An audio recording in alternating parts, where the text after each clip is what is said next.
Reka nongere mbasuze kandi mbaye ikaze nshuti bakunzi bahirwa live, nizera yuko mumeze neza, nizera ko kandi mukomeje kugira ibihe byiza, mukomeje kunogerwa n'ubuzima mukurikira ibiganiro ndetse n'amakuru tugenda tubategurira hano kuri Hirwa Live. Murabizi tuba tuje mu makuru agezweho, by'umwihariko mu makuru agezweho muri uyu mugoroba nje kugenda nje kukubwira yuko indege ebyiri z'Ubufaransa zamaze kuba zigonganira mu kirere ndetse zirasandara burundu. Ndaza kugenda rero nkubwira icyateye iyi mpanuka, ntabwo ndi bugarukire aho ngaho kandi ndaza kwikoza muri Repubulika ya Demokarasi ya Kongo. Mubwire yuko indege ya Sukhoi 25 ya FARDC iwarikare ku kibuga cy'indege cy'intambara. Indege rero ikaba yamaze kuba irasi ikibuga cy'indege cya Goma ndetse ihasenyera indege y'umutwe wa FARDC, aho yamaze kuba isenyuka burundu ndetse irangirika. Sukhoi rero ikaba yakoreshejwe irasa indege ya FARDC. Nago ari ibyo gusa kandi ndi bukubwire, ndaza kukubwira yuko u Rwanda rwabujije imiryango itari ya leta gukorana n'igihugu cy'Ububirigi. Urwego rw'igihugu rw'imiyoborere RGB rero rukaba rwabujije imiryango itari ya leta, yaba iyo mu gihugu ndetse n'imiryango mpuzamahanga, imiryango ishingiye ku myemerere ndetse n'imiryango igamije inyungu rusange yanditse ndetse inakorera ku butaka bw'u Rwanda, babaze ko babuzwa kugira imikoranire iyo ari yo yose ndetse n'ibihugu by'Uburayi. Ndaje rero mu kanya izo nizo ngingo tugiye kugenda twibandaho ndetse turambura, ndagaruka mu mwanya muto ku buryo burambuye. Reka ntangire nkubwira rero ko kuva mu mujyi wa Goma munini mu burasirazuba bwa Repubulika ya Demokarasi ya Kongo wafatwa tariki 27 Mutarama uyu mwaka, abayobozi batandukanye bo mu muryango w'iterambere rya Afurika y'Amajyepfo SADC ndetse n'umuryango wa Afurika y'Uburasirazuba EAC bakoranye umwete kugira ngo babone igisubizo cy'amahoro kuri iki kibazo. Icyakora kandi ku rundi ruhande ngo Ububirigi, Burundi ndetse na Repubulika ya Demokarasi ya Kongo byongereye ingufu mu bufatanye bwabo bwa gisirikare ndetse bitegura ibitero simusiga ku nyeshyamba za M23. Hagati kandi muri Werurwe hari indege nyinshi za gisirikare zavuye i Brussels zerekeza i Kinshasa, ziva i Brussels zerekeza i Bujumbura ndetse zindi ziva Kinshasa zerekeza Bujumbura. Zimwe zikaba zari zitwaye intumwa za gisirikare, izindi zitwaye ibikoresho. Tariki ya 27 Werurwe indege ya Falcon 8X ingabo zirwanira mu kirere cy'Ububirigi nibwo yahagurutse mu birindiro bya gisirikare biherereye Mersbrook Brussels mu Bubiligi ndetse yerekeza i Bujumbura hamwe n'abakozi bayo batatu. Abayobozi kandi bashinzwe iby'indege mu Burundi bahise bahisha uruhushya rwayo rwo kuhagwa kugeza ihageze kugira ngo birinde ko inyandiko zayo zigaragara mu gitabo cyabigenewe nyine. Indege kandi yasubiye Brussels mu gitondo cya tariki 22 Werurwe hamwe n'intumwa z'Abarundi zigizwe n'abasirikare 8 kugeza kuri ubu akaba hataramenyekana ubutumwa bw'izi ntumwa i Brussels, nk'uko inkuru dukesha The Great Rex ivuga. Iminsi 4 mbere yaho gato kandi indege y'ingabo zirwanira mu kirere z'Ububirigi yari yageze Kinshasa, hanyuma yerekeza ikindu mu murwa mukuru w'intara ya Maniema, ahoherejwe ingabo z'Ababirigi zikabaka 500 zoherejwe hamwe n'indege zitagira abadereva n'ibifaru kugira ngo zifashe ingabo za Repubulika ya Demokarasi ya Kongo kurwanya inyeshyamba za M23. Indege ya Boeing 727 ingabo zirwanira mu kirere za Repubulika ya Demokarasi ya Kongo yari itegerejwe i Bujumbura iturutse Kinshasa tariki 24 Werurwe cyangwa mu gitondo cyo tariki 25 Werurwe. Vuga ko yo yari itwaye indege zitagira abadereva kubera ko igisirikare cy'u Burundi nta drone nimwe gisigaranye, nyuma yuko ebyiri zonyine cyari gifite zo gukusanya amakuru zavuye mu Bushinwa zamaze kuba ziraswa. Kuri iyo tariki kandi nibwo indi ndege yavuye Kinshasa ndetse yerekeza i Bujumbura. Intumwa za Kongo rero yari itwaye ntizigeze zimenyekana icyo gihe, ariko kuwa 25 Werurwe Presidence y'u Burundi yanditse kuri X yayo ko President Ndayishimiye Evariste yakiriye mu biro bye Therese Kayikwamba, Minisitiri w'Ububanyi n'Amahanga wa Kongo, wari utwaye ubutumwa bwa President Felix Antoine Tshisekedi. Mu butumwa bwe kandi nk'uko inyandiko ibivuga, Tshisekedi yifuza gushimangira ndetse no kwagura umubano mwiza w'ibihugu byombi hagati ya Repubulika ya Demokarasi ya Kongo n'u Burundi. Amakuru kandi yemeza ko Kayikwamba na Ndayishimiye baganiriye ku buryo bwo kwagura amasezerano y'ubufatanye mu bya gisirikare. Amasezerano yashyizweho umukono muri Kanama 2023 2023 ari no yatumye Uburundi bwohereza mu burasirazuba bwa Kongo ingabo zisaga 15,000 kugira ngo zirwanye inyeshyamba za M23. Umwe mu bayobozi kandi bashinzwe ubutasi muri Kongo yasobanuye ko kuba Tshisekedi Ndayishimiye afata amadolari y'Amerika 500 kuri buri musirikare we urwanya inyeshyamba za M23, gusibye miliyoni 2 z'amadolari y'Amerika yahembwe nyuma yo gushyira umukono ku masezerano ya gisirikare. Igisubizo cy'amahoro n'amakimbirane ngo cyari kumubuza kubona amafaranga ye. Akomeza avuga ko perezida w'u Burundi ngo atigeze ashyigikira igisubizo cya politiki muri iki kibazo cya Repubulika ya Demokarasi ya Kongo, ahubwo yahoze yifuza intambara. Bivuga ko kandi Ndayishimiye yohereje abasirikare benshi n'abarwanyi b'imbonera kure muri Uvira mu rwego rwo gusubiza inyuma inyeshyamba ndetse no kubuza abasirikare b'u Burundi bagatuma ngo babuza nyine guta urugamba igihe bashaka gusubira mu Burundi. Amakuru atandukanye kandi yemeza ko icyemezo cya Ndayishimiye cyo guhangana n'iki kibazo cya Kongo hakoreshejwe ingufu za gisirikare ngari kimwe n'icy'Ubirigi ndetse na Tshisekedi ubwe, nubwo perezida wa Kongo amaze iminsi yigaragaza nk'uwiteguye gukurikiza imyanzuro y'inama ya SADC na EAC, inama zimuhamagarira kuganira na M23. Ku itariki ya 24 Werurwe kandi Minisitiri w'Ingabo muri Kongo nibwo yatangira uruzinduko rw'iminsi 4 muri Afurika y'Epfo agamije gushimangira ubushobozi bwo kwirwanaho hagati y'ibihugu byombi nk'uko guverinoma ya Afurika y'Epfo bitangaza. Nibura kandi abasirikare 14 ba Afurika y'Epfo nibo babarurwa ko biciwe muri Mutarama mu burasirazuba bwa Kongo mu mirwano ikomeye yatumye Goma ifatwa.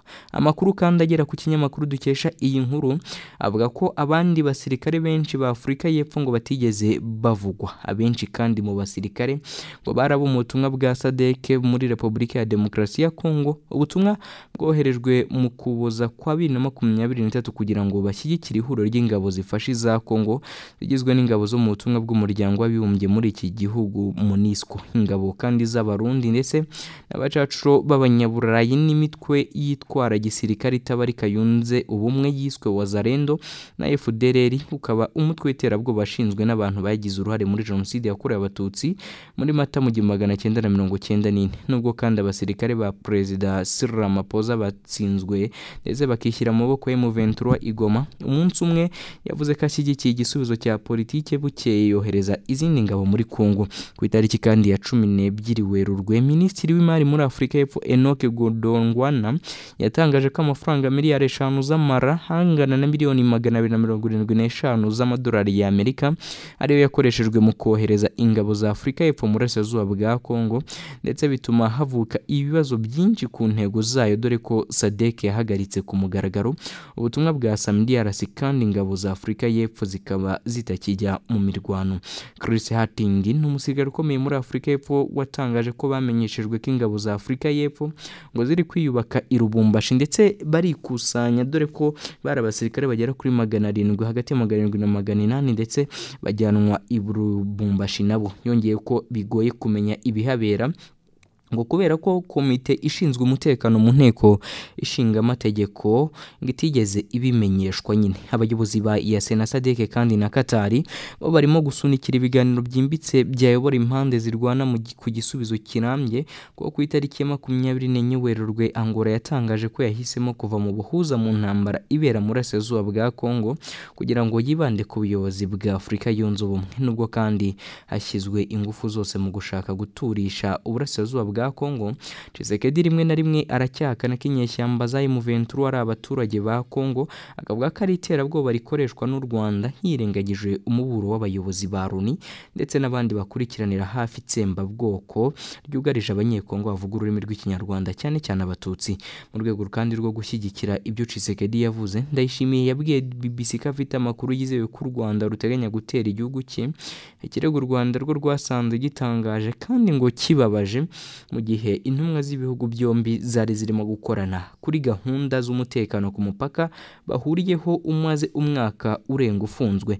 Ndayishimiye kandi yageze ahavuga ko intambara ishobora kuba mu karere kandi ku Rwanda nirutera Bujumbura ruturutse muri Repubulika ya Demokarasi ya Kongo ngo Burundi bwiteguye gutera i Kigali bunyuze mu ntara ya Kirundo mu majyaruguru y'iki gihugu. Perezida w'u Burundi kandi ntiyashinje u Rwanda gusa gushyigikira inyeshyamba za M23 no kwica abaturage ba Kongo gusa ahubwo anarushinja gushyigikira inyeshyamba z'umutwe wa Red Tabara zirwanya guverinoma ye nubwo zo zibihakana.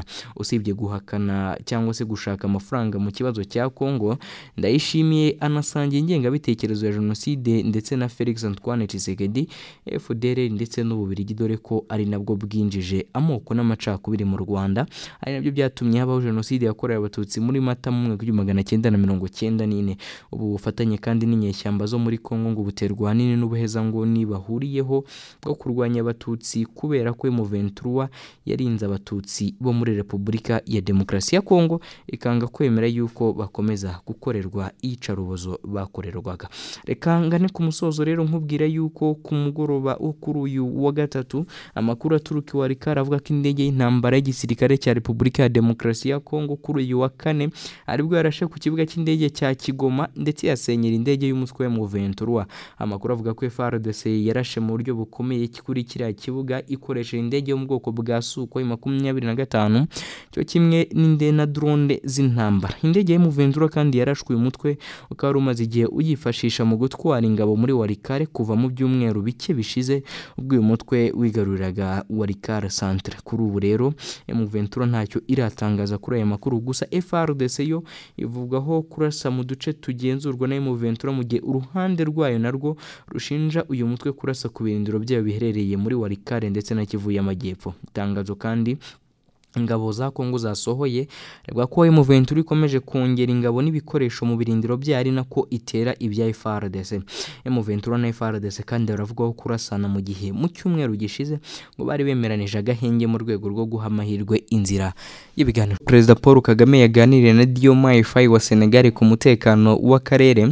Perezida Kagame akaba yaganiriye kuri telefone na mugenzi we wa Senegal Bassirou Diomaye Faye ku ntambwe imaze guterwa mu kwimakaza umutekano mu karere binyuze mu biganiro nk'uko imiryango iri mu Afurika y'Uburasirazuba EAC ndetse n'u Afurika y'Amajyepfo SADC yabyemeje. Iby'iki kiganiro kandi byatangajwe na Perezida Kagame mu butumwa yanyujije kuri X ku wa 27 Werurwe 2025. Ku wa 24 Werurwe kandi 2025 nibwo inama y'abakuru b'ibihugu bagize SADC na EAC yabaye maze ibera ku ikoranabuhanga. Ikaba yarigamije kwemeza imishinga ndetse n'imyanzuro yafashwe n'abaminisitiri b'ububanyi n'amahanga n'ab'ingabo muri iyi miryango, imishinga irebana no kugarura amahoro mu mutekano n'umutekano birambye nyine mu burasirazuba bwa Kongo. Yari ikurikiye kandi yabaye kuwa 8 Gashyantare 2025 yo yafatiwemo imyanzuro irimo usaba ko imirwano ndetse n'ubushotoranyi hagati y'impande zishyamiranye mu burasirazuba bwa Kongo bwahagarara. Yakurikijwe kandi n'iyahuje abagaba bakuru b'ingabo z'ibihugu bigize iyi miryango, yateguriyemo raporo y'uburyo imirwano n'ubushotoranyi bizahagarara, ibikorwa by'ubutabazi bigakomeza nta nkomyi mu gihe haba ibiganiro bya politiki bihuza impande zishyamiranye. Iyi raporo kandi niyo abaminisitiri baganiriyeho ndetse baranayemeza. Iyo ntambwe rero imaze guterwa mu gushaka igisubizo cy'ibibazo by'umutekano muke mu karere nibyo Perezida Kagame na Perezida Faye baganiriyeho. Ubutumwa yashyize kuri X, Perezida Kagame yagize ati nagiranye ikiganiro cyiza na Bassirou Diomaye Faye, twaganiriye ku ntambwe imaze guterwa mu kwimakaza umutekano mu karere binyuze mu biganiro nk'uko EAC na SADC bibiteganya n'uruhare rwiza rwaturutse hanze y'akarere. Perezida Kagame kandi yatangaje ko we na mugenzi we wa Senegal baganiriye ku ngingo zijyanye n'ubufatanye buteza imbere abaturage b'ibihugu byombi. Perezida Kagame na Perezida Faye baherukaga kuganira ku wa 1 Gashyantare 2025. Ibiganiro byibanze ku kamaro k'ubufatanye bw'ibihugu bya Afurika mu gushaka ibisubizo birambye ku bibazo by'umutekano bikunze kwibasira ibihugu byo kuri uyu mugabane nyine. U Rwanda kandi na Senegal bifitanye umubano mwiza ushimangirwa n'ingendo zagiye zikorwa hagati y'abakuru b'ibihugu bombi ndetse n'abandi bayobozi muri za guverinoma. Muri Gicurasi 2024 Perezida Kagame yasuye Senegal ndetse agirana ibiganiro na Perezida Faye muri Kamena uwo mwaka. Abakuru b'ibihugu bakaba barongeye guhurira mu Bufaransa nabwo bagirana ibindi biganiro. Ku wa 2 Mata 2024 kandi ubwo Perezida Faye yarahiriye kuyobora Senegal, no muhango wari witabiriwe na Minisitiri w'Intebe w'u Rwanda Dr Ngirente Edouard wahagarariye Perezida Kagame, baboneraho no kuganira ku ngingo zitandukanye nyine. Ubwo yatsindaga kandi aya matora, Perezida Kagame ari mu bamwifurije kuzagira imirimo myiza. Ambasade y'u Rwanda kandi muri icyo gihugu yafunguwe mu mwaka wa 2011 ndetse mu mwaka wa 2021 iza kuba iyi ambasade yizihije isabukuru y'imyaka 10 imaze itangiye ibikorwa byayo. Ibi kandi ibihugu byombi kandi bifitanye amasezerano arimo y'ubufatanye mu by'umuco yasinywe mu mwaka wa 1975, ay'ubutwererane rusange yasinywe mu mwaka wa 2004, ayishyirwaho rya komisiyo ihoraho ishinzwe kugenzura umubano w'ibihugu byombi yasinywe mu mwaka wa 2016. Muri iki gihugu kandi cyo mu burengerazuba bwa Afurika hari abanyarwanda benshi batuye yaba abajyanwe n'amasomo n'abandi barimo abageze mu myaka 40 ishize. Guhera mu 2016 Rwanda yerekeje amaso muri Afurika y'uburengerazuba hikorera ingendo mu mijyi myinshi irimo Cotonou, Abidjan, Douala, Dakar aho igana kuva mu 2017 ndetse n'ahandi hatandukanye. Kuri aya masezerano kandi ajyanye n'ingendo zo mu kirere, kuva mu kwakira kwa 2017 sosiyete ya Rwanda yahawe uburenganzira bwo gukoresha icyerekezo cya Kigali Dakar, ayikorera ingendo ku wa gatatu, ku wa gatanu ndetse no ku cyumweru ikorerayo ingendo. Reka nkomeze kandi aya makuru nkubwire yuko mbwire ko mu yandi makuru agezweho u Rwanda rwabujije imiryango itari ya leta gukorana n'Ububiligi. Urwego rw'igihugu rw'imiyoborere RGB rwabujije imiryango itari ya leta yaba iyo mu gihugu ndetse n'impuzamahanga, imiryango ishingiye ku myemerere n'imiryango igamije inyungu rusange yanditse ndetse inakorera ku butaka bw'u Rwanda kugirana imikoranire yose na guverinoma y'Ububiligi cyangwa se ibigo biyishamikiyeho. Ni itangazo ryatangajwe kuri uyu 27 Werurwe 2025, aho urwo rwego rwatangaje ko hashingiwe ku cyemezo cy'u Rwanda cyo gucana umubano n'Ububiligi cyo kuwa 17 Werurwe 2025 ngo yibujijwe ku miryango itari iya leta, imiryango ishingiye ku myemerere n'imiryango igamije inyungu yanditswe kandi ikorera mu Rwanda bibujijwe kugirana imikoranire iyo ari yose na guverinoma y'Ububiligi cyangwa se ibirishamikiyeho. Iryo tangazo kandi ryakomeje ritangaza ko imikoranire yose, ubufatanye ndetse n'uburyo iyo miryango yakoranaga n'Ububiligi n'ibigo biyishamikiyeho, imikoranire n'imiryango itari iya leta, ibigo na programme zinyuranye ngo kuri uyu munsi bitemewe ngo kuko umushinga uwo ari wose cyangwa amasezerano arimo bimwe muri ibyo bigo cyangwa bifitanye isano nabyo ngo bigomba guhagarikwa byihuse kandi bikamenyeshwa. RGB yakomeje itangazo kandi ko ivuga ko nta nkunga, nta bufasha ndetse nta n'impano n'umusanzu mu by'amafaranga bigomba kwakirwa biturutse kuri guverinoma y'Ububiligi ndetse n'ibindi bigo byabwo ibishamikiyeho ndetse na gahunda zabwo zinyuranye. Kuri ibyo kandi harimo inkunga ku ngengo y'imari, gushyigikira imishinga, ubufasha mu bya tekinike byatangwaga n'amafaranga yishyurwaga anyujijwe ku bindi bigo n'ibindi bitandukanye. Uru rwego kandi rufite imiyoborere mu nshingano rwakomeje rutangaza ko uzanyuranya n'ayo mabwiriza gazahanwa bikomeye. Mu bihano rero biteganyijwe harimo kuba umuryango ushobora guhagarikwa cyangwa se kwamburwa uburenganzira hakurikijwe amategeko agenga imiryango itari iya leta, imiryango ishingiye ku myemerere ndetse n'ibigo. Hari n'ibindi byemezo kandi bishobora gufatwa ku bigo bizagaragara ko byatesheje agaciro iri tegeko kandi ko ryashyizweho hakurikije amategeko arigenga. Reka ngende ngana ku musozo kandi nkubwire iyi nkuru, nkubwire yuko mu gihugu cy'Ubufaransa indege z'Ubufaransa zagonganiye mu kirere. Ni indege ebyiri z'intambara zo mu itsinda ryihariye ry'abasirikare barwanira mu kirere mu Bufaransa zagonganye ziri mu myitozo ndetse zitura hasi zirasandara. Igisirikare cy'Ubufaransa kandi kirwanira mu kirere mu butumwa cyanyujije kuri X cyavuze ko abantu 3 bari mu ndege barimo abapilote 2 n'undi umwe ngo barokotse iyo mpanuka nyuma y'uko bahise bamanukira mu mutaka bikiba ndetse ngo bakaba basanzwe ari bazima. Ni impanuka rero bisobanurwa yuko yabaye mu gitondo cyo kuwa 25 Werurwe 2025 ibera hafi y'ibirindiro bya gisirikare Saint-Dizier mu burasirazuba bw'Ubufaransa. Hari mu myitozo rero yari igizwe n'indege 6 za Alpha Jet, indege zikoreshwa n'itsinda rirwanira mu kirere rya Patrouille de France. Amashusho yafashwe n'abari hafi aho byabereye rero yagaragaje ko indege zasohoraga umwotsi mu gihe zakoreshwaga imyitozo, maze nyuma zihita zigongana zikubita hasi. Abari bazirimo bagaragara basohokera mu mitaka byihuse.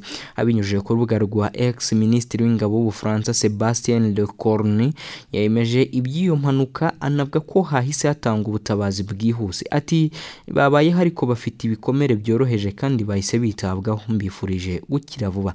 Meya kandi wa Saint-Dizier Quentin Brière we yavuze ko indege imwe yaguye mu bubiko bw'imyaka mu gihe iyindi yaguye mu mirima, nta muntu n'umwe wari hafi aho wagize icyaba nyine. Reparesiyo yo yatangaje ko abantu babiri bari muri iyo ndege ngo bajyanwe kwa muganga mu buryo bwihutirwa, mu gihe undi umwe wakomeretse bikomeye ari kwitabwaho n'igisirikare. Kugeza kuri ubu rero ntiyaramenyekana icyateye impanuka. Indege ya Alpha Jet yakozwe na sosiyete ya Dassault Aviation, ni sosiyete yo mu Bufaransa, na Dornier yo mu Budage nyine, zikoreshwa cyane mu myitozo y'abasirikare barwanira mu kirere.